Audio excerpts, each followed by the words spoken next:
to see you come in again. Thanks for joining me this week for Trivia with Mike, quick trivia with Mike. I hope you're having fun with this. I'm having a lot of fun with it, and I hope you are as well. Just catching up on my reading again as usual. Today I have one of the Time Life books anthologies of the Second World War. You'll find this book in the basement library over by Water Tower. Really, there's about 20 books that are in this set. It's a great documented photographic history of World War II. If you're a history buff like I am, you're going to love it. I encourage you to get down there and take a look. Let's get right into it though. Trivia from last week and what the new questions are going to be this week. You'll remember there were 3 questions last week, and any number of right answers could qualify you for the prize, which was a bottle of Pinot Grigio. You'll notice I don't have the bottle with me today to announce who the winner was. We didn't have a winner this past week. I'm pleased to say that Jim Fry joined us this past week for the very first time. I hope we have more people joining in as well, but we didn't have a winner this past week. Maybe no one wanted to win the Pinot Grigio. I'm not really sure. We're going to hold it over, and I'll bring that bottle back out a little bit later in our series. Today's winner, though, is going to get a bottle of Chardonnay. Hopefully people will be a little bit more interested in this one. A wonderful bottle of Francis Coppola Chardonnay, the 2017 vintage. I'm sure it's really a good bottle, so I hope you enjoy it. Let's begin by giving you the answer to some of last week's questions. First of all, let's start with this what am I? You'll notice that it is a red circle on a green background. It really stumped everybody. What this is a flag. It is the national flag of Bangladesh. That's what this past week's What Am I was. I'm sorry none of you got it, but we'll have another flag in this week's What Am I. So now you'll have a hint. When it looks like you aren't really certain what it is, it's going to be a flag. And we'll show you that in a couple of minutes. The second question that we had in last week's trivia was, in the Middle Ages, the Germans invented something which was brought to America by the Pennsylvania Dutch in the 18th century. It affects the way that we celebrate Easter to this day. What was it? The answer, of course, was the Easter Bunny. The Easter Bunny was invented by the Germans in the Middle Ages, and it was brought to America by the Pennsylvania Dutch. I'm sure you all enjoy the Easter Bunny. You probably had a great time with your kids, maybe now your grandkids, but that's what it was. It was, in fact, the Easter Bunny. And our third question, our third trivia question for last week, was a bit of a history stumper. We talked about the fact that the very first battle of the Civil War took place on the banks of the Bull Run Creek, just outside the city of Manassas. The North called the battle after the creek, and it's now known in the North as Bull Run. The South knew it as Manassas because they named the battle after the nearby town. That was the first major battle of the Civil War. I mean, we all know Fort Sumter really was the first shots fired. But it really was Bull Run or Manassas. That was the first major battle. The last major battle ended at a town in South Virginia called Appomattox Courthouse. A lot of people think the town is Appomattox, and the truce that brought a functional end to the Civil War was signed between Grant and Lee in the courthouse. That's not true. The town itself is called Appomattox Courthouse, and the truce was signed in a gentleman's parlor. I explained to you that Appomattox Courthouse and Manassas, or Bull Run, are both in Virginia, but there is something else about Virginia that ties those two battles together. What is it? Well, the answer is, in 1854, a gentleman by the name of Wilmer McLean married a young lady and purchased a farm on the banks of the Bull Run Creek just outside the town of Manassas.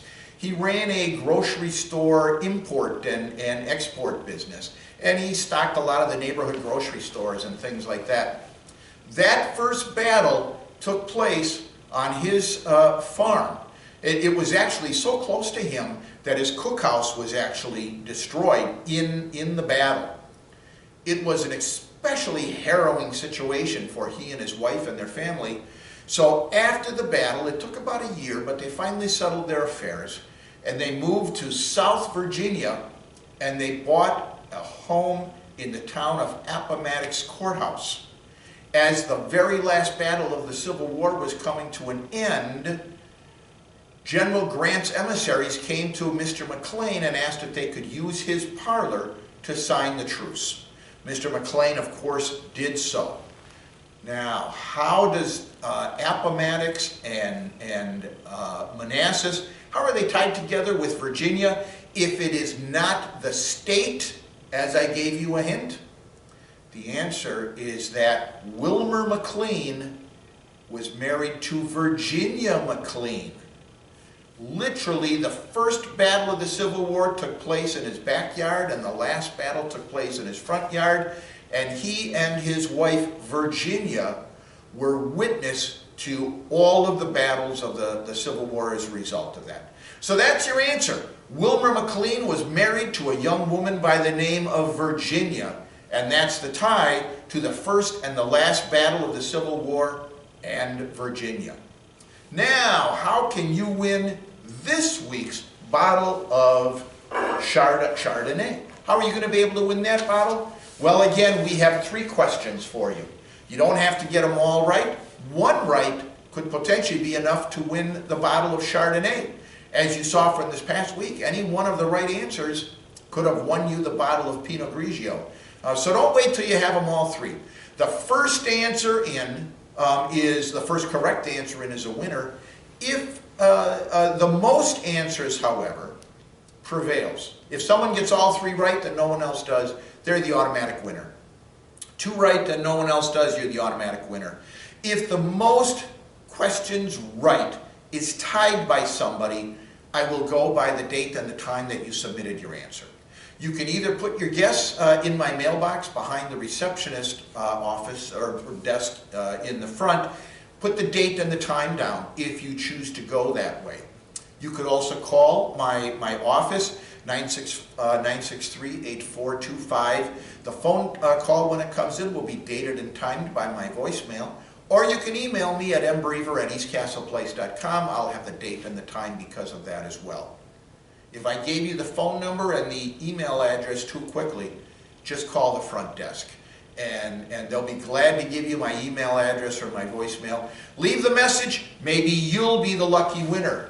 Let's get right into it, shall we? This week's first one is another What Am I? Just like last week, as we talked about the flag of Bangladesh, this also is a national flag. What country does this flag represent? Take a good look at it, call in with your answer or email with the answer. What country is the country that this flag represents? That's question number 1. Question number 2 gets back to a history question, and it is tied to the season of the year again. It is an Easter question once more. Rutherford B. Hayes, who served as president from 1877 to 1881, many times said that an idea for hosting an Easter celebration was brought to him as he was taking a walk in Washington, D.C. He loved the idea, and it's become a yearly event ever since.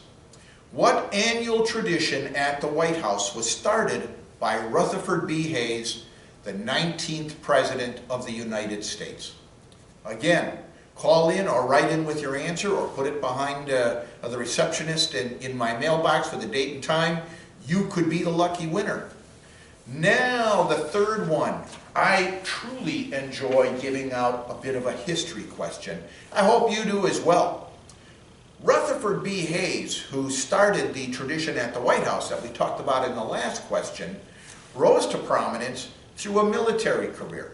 He actually rose to the rank of Brevet Major General of the Union Army. He ran as a Republican for president and subsequently got elected. You know there's a long tradition of military and politics overlapping. Many of our presidents served in the armed forces. We had George H.W. Bush, who was a flyer in the Pacific, John F. Kennedy and the famous PT-109 story. Everybody knows about the Revolutionary War and General George Washington. Here's your question for you. How many individuals who served as presidents rose to the rank of general in the United States military? Was it, let me see, was it 6, was it 9, or was it 12 presidents who served as generals in the United States military? Call in with your answer or email or put it in the mailbox behind and you could be the lucky winner. Thanks to all of you for watching and for playing. I hope you're having a good time with this. Once again, this week's winner gets a great bottle of Chardonnay. Call in with your answers. You could be the lucky winner. Until next week, have a great week. Stay safe. Stay in your units. And if you come out, be sure to wear a face mask. We want you to stay safe and healthy. And when this is all over, we'll have a great time again with community celebrations. That's all for now. I'll see you again next week.